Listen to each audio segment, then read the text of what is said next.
¿Qué elementos dentro de una sesión, primero, si hablamos de adaptación, de compartir tareas, antes de crear ese tipo de tareas, qué tipo de elementos necesitamos implementar para que una sesión sea lo más, no atractivo, no es la palabra, sino lo más completo posible, para que no nos falte ningún tipo de elemento?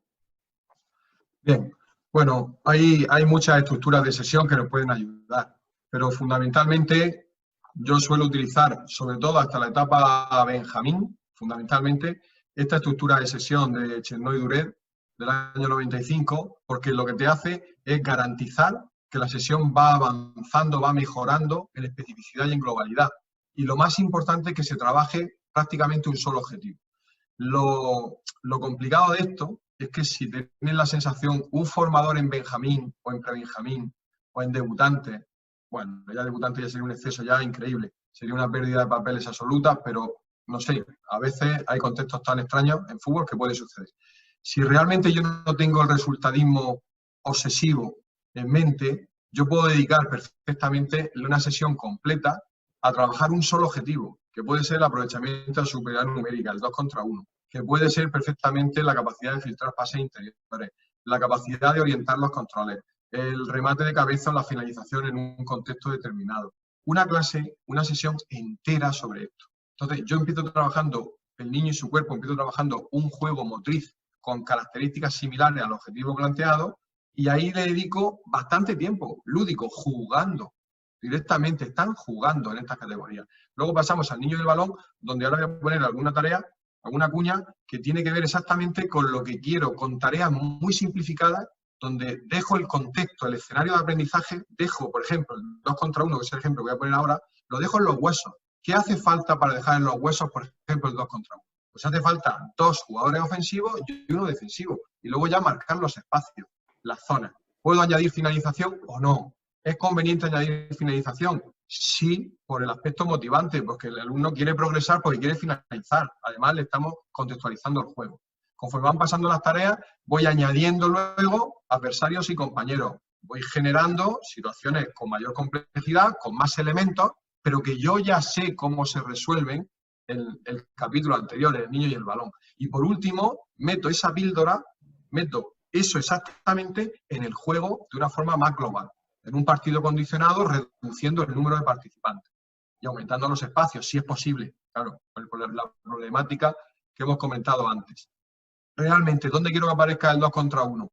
Bueno, pues simplemente, por ejemplo, si quiero que aparezca una superioridad numérica muy clara, pues si hago 3 equipos, uno solo defiende contra 2 equipos ofensivos. Me estoy garantizando que va a aparecer la superioridad numérica de forma natural en el juego. O con la inclusión de comodines, si es en la zona activa de balón, comodines interiores. O dando amplitud y profundidad con apoyos externos, colocándolos por fuera. O en los fondos para mejorar o facilitar la fase de finalización, con pases de procedencia profunda.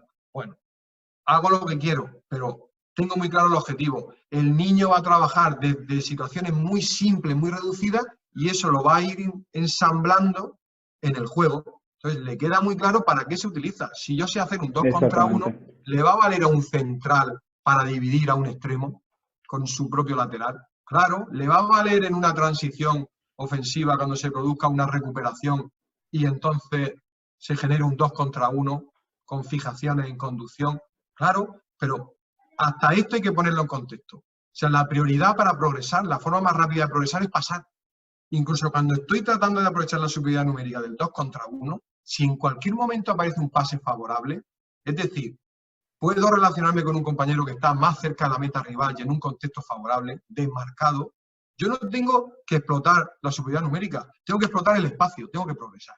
Y esto no entiende de modelos de juego, esto entiende de conseguir los objetivos del juego, que es, teniendo el balón, ser capaz de progresar y ser capaz de finalizar. Para esto hacemos todo. Da igual el modelo de juego, los principios del juego son superiores, están por encima en perspectiva del resto de cuestiones. Puede ser, siento interrumpirte, Alberto, puede ser sí. Actualmente, porque al estar en contacto y viendo muchas categorías diferentes, actualmente cuando hablamos de un solo objetivo, es posible que ahora mismo muchos entrenadores mezclen distintos objetivos continuamente dentro de sus sesiones y lo que produce una dificultad tremenda para relacionar directamente algo con el juego, ¿no? Que al final y al cabo, si empatizamos con esa edad y entendemos que su capacidad de concentración es bastante reducida y de almacenamiento y procesación de información es bastante reducido también, si nosotros estamos saltando de un objetivo a otro y intentamos resolver todo el juego del fútbol en un mismo entrenamiento, es muy difícil, ¿no? Especializar a mi equipo o por lo menos intentar lograr un objetivo que sea claro en su juego, que puedan seguir evolucionando. Quizás tenga algo que ver con la paciencia que tienen los entrenadores. Harry, estás radiografiando lo que nos ocurre a los formadores en el fútbol base. Como tenemos que ganar el domingo, porque parece ser que nos jugamos el campeonato del mundo cualquier domingo, en cualquier categoría, resulta que yo como formador me doy cuenta de las lagunas individuales y colectivas que tienen mis jugadores. Entonces, ¿cómo lo abordo si el domingo tengo que ganar? Metiendo en la termita 27 cosas. Pero eso es soluble, es digerible, es asimilable por el jugador. Pues no, estoy metiendo tal cantidad de confusión en su mente que al final, entre unos conceptos y otros, la casa sin barrer. Entonces, el problema está, como no se han hecho los deberes en las categorías iniciales, pero es que además las categorías iniciales resulta que son las que dan mayor rendimiento económico, porque hay mayor cantidad de jugadores, supuestamente hay menos presión competitiva, y además no cobran los clubes derechos de formación. Eso es una cosa bastante interesante. Entonces, en esas edades iniciales resulta que vale cualquier cosa. ¿Problema de los entrenadores a partir de alevines infantiles? Pues que te llegan los jugadores sin esa base, sin esa táctica individual, sin el dominio de las intenciones tácticas, ofensivas y defensivas. Entonces, ¿qué haces? Matas moscas a cañonazos. Tienes que tratar de mejorarles individualmente y colectivamente en tantísimos conceptos que realmente, mientras estás compitiendo, te das cuenta de que tienes muchas dificultades y además una variabilidad en muchos clubes enorme. Tienes 3, 4 jugadores con alta capacidad y con cierta experiencia y dominio y otros jugadores con unos niveles muy inferiores. ¿Cómo trabajo esto? Al final tengo que trabajar por grupos de nivel, adoptando estilos participativos y, individualizadores, fundamentalmente. Entonces, ¿cómo le doy a cada cual, a cada grupo de jugadores lo que necesita? Tendría que subdividir los grupos. ¿Tengo espacio para ello? ¿Tengo colaboradores para poder yo desdoblarme en varios y generar? Al final esta es la clave. Si yo sé que tengo que darle el estímulo que necesita cada jugador o cada grupo de jugadores en sincronía con las deficiencias encontradas. Pero en la práctica, ¿tengo los recursos, las infraestructuras necesarias para hacerlo? Bueno, es una pregunta que se tienen que hacer los responsables metodológicos y sobre todo los clubes, porque estamos masificando los grupos y estamos incluso dando, venga, 3 horas a la semana, 3 días a la semana en vez de 2. Llega un momento que el espacio no da para más porque se comparten los campos con muchos equipos y al final estás trabajando en unos espacios que permite hacer rondos y poca cosa más. Entonces, ¿cómo llego hasta donde tengo que llegar? Pero todo viene porque la base no está suficientemente bien trabajada. Los jugadores no llegan con las ideas claras. Entonces, vamos aumentando la dificultad, aumenta la presión competitiva y la presión externa y al final realmente los jugadores no avanzan. Y aquí, que ahora mismo aparece en la pantalla, tenemos un 2 contra 1. Esto sería el tercer apartado, ¿no? Sería el segundo.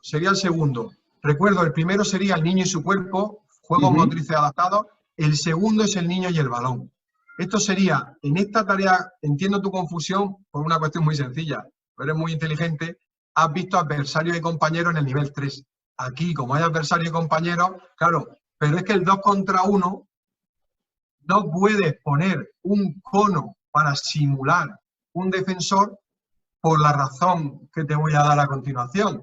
Es que la clave atencional primaria, lo más importante para decidir con el rol poseedor del balón, que sería este jugador, lo más importante para decidir tiene que ver con reaccionar a lo que haga el defensor. O sea, no hay respuestas preestablecidas. Este jugador no puede hacer lo que quiere, tiene que hacer en función de lo que haga este. Y al final, este tiene que intentar que en caso de que el 2 contra 1 profundice, que al menos finalice con el menor ángulo de tiro posible. Y este jugador tiene que intentar evitar que se produzca un pase una vez que es fijado al otro jugador, porque la probabilidad de hacer gol se dispara. Entonces, realmente, lo que tengo que hacer es convertir el 2 contra 1, el defensor tiene que intentar convertirlo en 1 contra 1, tapándole, limitándole las posibilidades de acción al poseedor del balón. Para Y ello, una pregunta referente un poco a lo que... Claro que sí. Siento interrumpir, pero ¿marcarías objetivos ofensivos y defensivos en la misma tarea? Es una pregunta que yo siempre intento reflexionar. Totalmente de acuerdo. Mira, te digo más. Se habla mucho de los métodos de indagación, de los métodos activos, de los estilos de enseñanza por descubrimiento guiado y resolución de problemas, donde el alumno experimenta. Claro, esto necesita tiempo. ¿Cuándo tenemos que hacer esto? Cuando son pequeñicos, jugando. Esto es un juego. O sea, no paran de jugar sin parar. Con una buena organización de la tarea no paran de jugar. Al final, yo no puedo darle información conceptual, teórica. Tengo que traducirlo a tareas. Si yo quiero que aparezcan las buenas respuestas, en esto mismo que estoy diciendo, me va a valer para responderte, creo, a tu pregunta, en este caso particular, si este jugador tiene que reaccionar a lo que hace el defensor, que es lo importante, yo puedo limitar las respuestas defensivas. Es decir, le puedo obligar a añadir una norma de provocación, de obligación, a través de una conducta que sea, por ejemplo, el defensor, todas las veces, los defensores tienen que ir directamente a acosar o a presionar al poseedor del balón, sin tapar línea de pase. Entonces, el defensor siempre hace lo mismo, y estos jugadores van a empezar a probar cosas, sin yo decirles nada al principio. Claro, esto es un descubrimiento guiado, pocas alternativas de solución y en un contexto controlado donde la complejidad está reducida. Bueno, pues este hace, y este que va a hacer muchas veces, pues tratar de regatear, otras veces se tira un autopase, otras veces hace 1000 cosas y le va dando un feedback la propia acción. ¿Cuál es la solución correcta? Se dará cuenta cuando este jugador directamente me acosa y me presiona y me deja la línea de pase abierta, en cuanto yo lo fijo o lo traigo, es pasar y este jugador ya va a poder fácilmente resolver o finalizar. En caso de que este jugador tape línea de pase, como ahora, y no acose o presione, la respuesta más normal, más frecuente, será desbordarlo en conducción o en regate. Y en el caso de que el tercer, a ver si me permite esto, ahora. Pero vinculado un poco a la pregunta que te hacía, era, sí. Como entrenador, si yo estoy trabajando en esta situación, en la fase ofensiva, 2 contra 1, ¿corregiría también cómo se defiende o me centraría única y exclusivamente en la fase ofensiva? Aunque ponga un objetivo para el defensor, claro, me centraría en la corrección de cómo presionar bien si yo estoy trabajando el 2 contra 1 en fase ofensiva. Depende la prisa que tengas porque encuentres la respuesta. Con jugadores más mayores, el margen de experimentación y el tiempo real que tenemos es menor. Con lo cual ahí haría lo que tú estás diciendo. Les haría conscientes a todos los roles de cuáles son las soluciones y les doy dando un feedback ajustado en función de lo que van haciendo. Ahora, cuando son pequeños, lo que les estoy diciendo es a través del descubrimiento guiado, yo manipulo las respuestas del defensor y estos experimentan. Y luego lo pongo en común. Pero claro, esto requiere mucho más tiempo. El defensor que se da cuenta que puede, opciones, alternativas, puedo acosar o presionar directamente, puedo tapar línea de pase y no acosar, y puedo tapar línea de pase para crear dudas en este jugador, el poseedor, y luego le acoso. Entonces se va a dar cuenta que la tercera opción es la que genera muchísima más dificultad en la fase ofensiva, pero es que luego vas a rotar los roles. Luego cuando tú tengas la pelota te vas a dar cuenta de esto. Y cuando seas el compañero que estás tratando de dar línea de pase sin caer en fuera de juego, también te vas a dar cuenta de todas estas cosas. Luego, al final, esto es un proceso a fuego lento que realmente vamos a conseguir que el jugador domine todos los roles en esta acción. Y no pasamos por encima de ninguno. Te garantiza el cumplimiento. Este tipo de cuestiones, ¿las puedo meter, por ejemplo, en tareas de este tipo? Fijarse, aquí tengo que atravesar en conducción la zona del fondo o finalizar en porterías pequeñas. Yo, por ejemplo, para analizar las conductas de desmarque, este jugador puede, en zona 2 o en zona 1, puede recibir balón. Si recibe en zona 2 y consigue marcar, el valor es doble, porque me interesan los desmarques en profundidad. No me interesa que abuse del apoyo, pero se lo estoy metiendo en una norma. No hace falta que se lo verbalice. Directamente, él va a entender, mediante las normas de provocación, los espacios. La propia tarea. El reparto de espacios es vital, porque los niños cuando son pequeños no entienden de espacios, quieren participar. Entonces continuamente se acercan en apoyo a la zona activa de balón y se estorban continuamente y no son conscientes. ¿Qué tenemos que hacer? Limitar los espacios al final en este tipo de procedimientos. Entonces, si yo con este jugador se la doy y no puede progresar mediante un duelo, si me la devuelve otra vez al comodín, este resulta que puede invadir la zona y hace un 2 contra 1 para atravesar en conducción la línea media. Luego aparece el 2 contra 1 de forma natural. Además, aprendo que el que conduce hacia una superioridad numérica, con lo cual es conveniente conducir, porque si aquí hubiera 2 defensores, no me interesa conducir porque me limito a las posibilidades de seguir progresando en las alternativas de solución. Al final, lo que estoy construyendo son tareas en las cuales, por ejemplo, aquí en un 4 contra 4, estoy viendo que voy a generar, por ejemplo, en una situación muy frecuente en el juego, en un 2 contra 1, centrales contra un defensor, contra un punta, contra un avanzado, en el cual realmente aquí voy a poner en práctica exactamente esto. Cualquiera de estos 3 jugadores, los 2 centrales o el medio, tienen que atravesar en conducción la zona intermedia. Estoy jugando a crear la primera ventaja en el ataque indirecto. O habilito normas para que este jugador en cualquier momento pueda pasar. En cuanto a este jugador, ¿por qué he puesto los conos? Porque estos defensores no pueden pasar, no pueden invadir esta zona hasta que el balón no lo traspase. Entonces, van a aparecer opciones cuando no sea viable hacer esto para que este jugador pudiera también dársela directamente a este, que no puede girar, puede hacer tercer hombre con los jugadores de cara que se incorporan. Voy añadiendo elementos y complicando las posibles alternativas reales del juego, pero en contextos simplificados. Esto no es un 11 contra 11.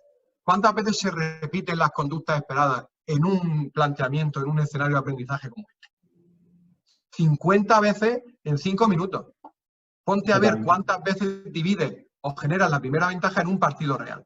Y no es necesario, ¿no? Tampoco es necesario tener porterías, por ejemplo. En un cuarto de campo, perfectamente, si tienes un 7 contra 7, en vez de realizar un 7 contra 7 en medida grande, que quizás sea más difícil de ver, identificar y progresar dentro de este tipo de tareas, realizar o dividir el grupo en 2 cuartos de campo y realizar como bien has puesto antes, un 4 contra 4, en estas circunstancias, y en vez de ser porterías puede ser cruzar una línea o puede ser realizar un pase dentro de un objetivo o cualquier objetivo que tú quieras plantear dependiendo del objetivo más personalizado que le quieras dar. Y lo que más me parece interesante que quiero remarcar es que todas estas tareas van encaminadas, van progresando desde un mismo objetivo. Y creo que es súper importante recordar eso, que todas estas tareas van con el mismo tipo de instrucción. Quiero decir, no estamos hablando en una tarea sobre un aspecto del juego y llegamos a la siguiente tarea y nos olvidamos de la primera tarea. Quiere decir que va en progresión. Claro. Podemos recordar el día del partido y decir, el martes, acordáis lo que estuvimos trabajando y el objetivo, si queda claro, te contestarán y te dirán, sí, pues 2 contra 1, ¿qué teníamos que hacer? Y ya podemos empezar a elaborar preguntas, ¿no? a nuestros jugadores, claro, y relacionarlo con el contexto real. Claro, lo que le estamos dando es significatividad a lo que están haciendo y estamos siendo capaces de repetir muchísimas veces las conductas esperadas. Entonces, realmente la sesión podría ser en el segundo, en el niño y el balón, la tarea que hemos dicho inicial en este sentido. Puede ser la siguiente, una progresión en dificultad en un embudo, donde las zonas cada vez son más pequeñas y voy aumentando la dificultad al tiempo que organizativamente van entrando. En cuanto uno la pierde por imprecisión o se la roban, cambia rol, este se queda a defender y este sigue atacando. La organización es perfecta, no se para, los niveles de participación son muy elevados. Y luego me lo llevo a situaciones del juego como esta, en el grupo 1 contra el grupo 2. Estoy haciendo todo el rato 2 contra 1, sin parar. Pero los niños son pequeños, necesito delimitar en zonas, como estamos viendo aquí. El niño tiene que ver que al final las propias conductas de desmarque tienen que ver con la creación y ocupación y aprovechamiento del espacio. Luego, ¿me ayuda a tener referencias visuales, espaciales? Es vital, porque al final el niño se va a dar cuenta de que no podéis coincidir en ningún momento en el mismo cuadrado. Y al mismo tiempo, por ejemplo, tenéis que intentar evitar la lateralidad, que os ubiquéis los dos en el mismo espacio. Pero no es importante esto todavía, hasta etapas posteriores. Me puede valer, por ejemplo, para trabajo de un sistema 1-4-4-2 con 2 puntas, para trabajar los movimientos en balanza. Cuando uno viene, el otro va. Uno aparece en apoyo, arrastra o no a su central y se produce o no un espacio profundo. Y el otro tira. O mediocentro en un sistema 1-4-4-2, un doble pivote o 1-4-2-3-1, que los movimientos de los pivotes van a ser en balanza. Uno viene y el otro va. Bueno, al final estamos hablando de contextualizar movimientos, contextualizar principios, pero lo realmente importante es, ¿esto está claro?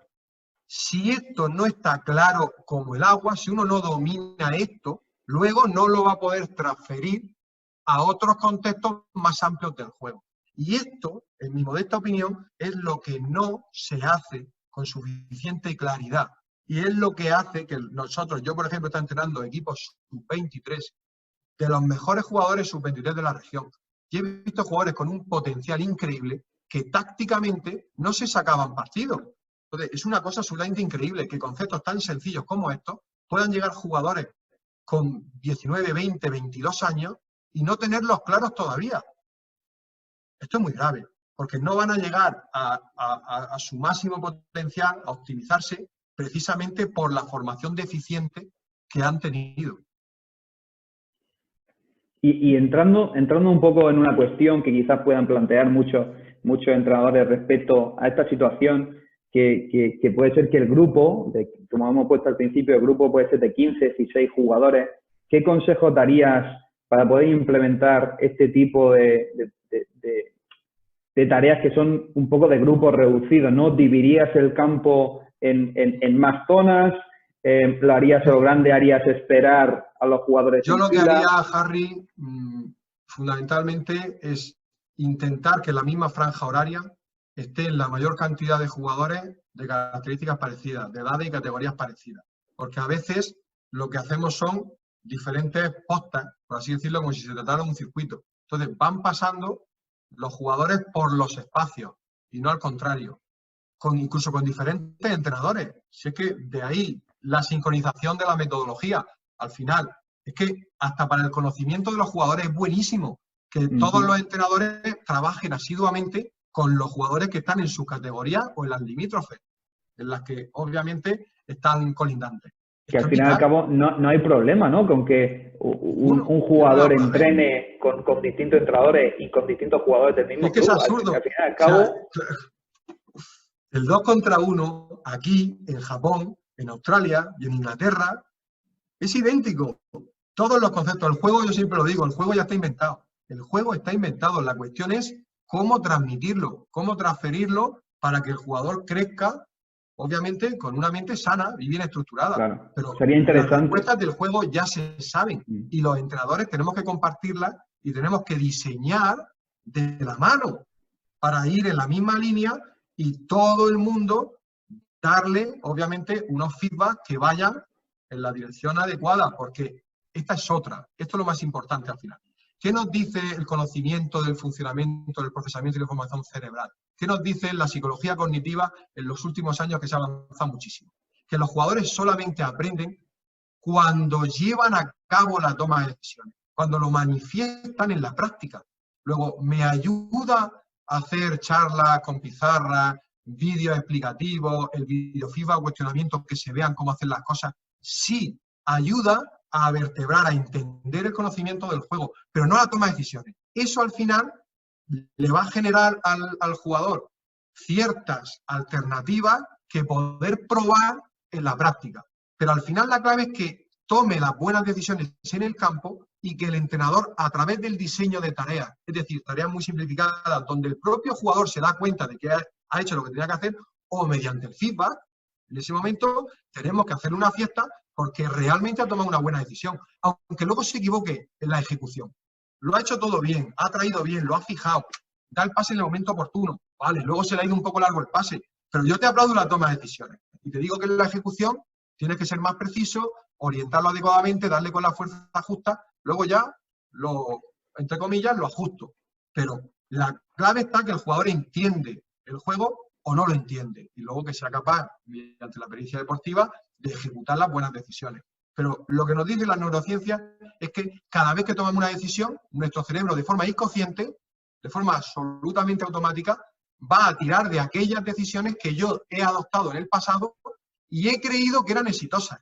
Cuidado, he creído que eran exitosas. ¿Cuántos jugadores hemos tenido que le he tenido que poner un vídeo 17 veces hasta el final que ha dicho, para ti la perra gorda? O sea, acepto pulpo como animal de compañía, pero al principio no era capaz de reconocer que eso que estaba haciendo era incorrecto. ¿Por qué? Porque el futbolista es consciente de que modificar determinadas cosas ahora le va a suponer en el corto plazo una reducción de rendimiento. Va a tener que volver a pensar jugando. Horrible.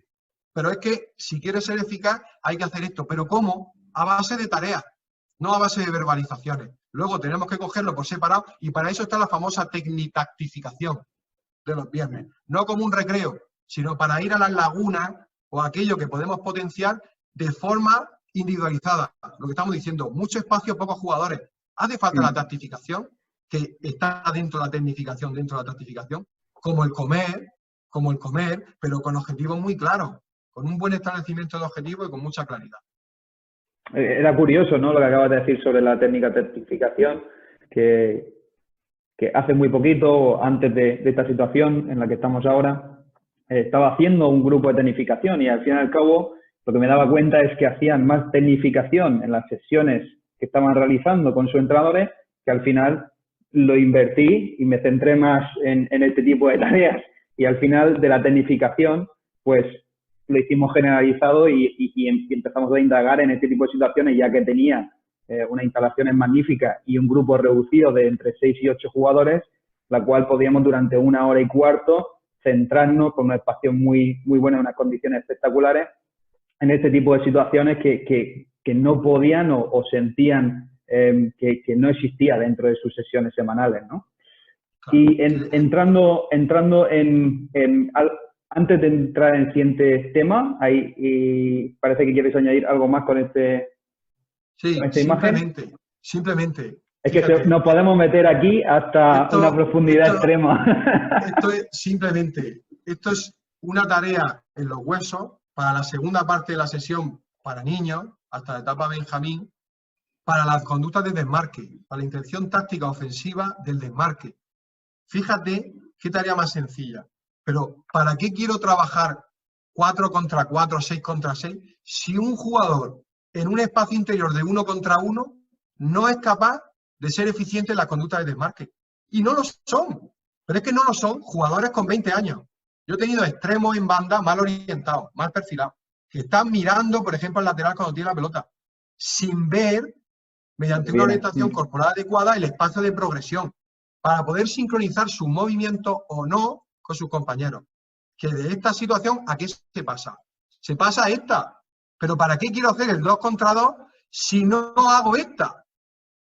Como bien dices, hay jugadores cadetes, juveniles y seniors que nunca han hecho ese tipo de tareas. He tenido que discutir con compañeros que discutían, entrenadores y de cierto nivel, que discutían que existiera la fijación en fútbol, las fijaciones posicionales.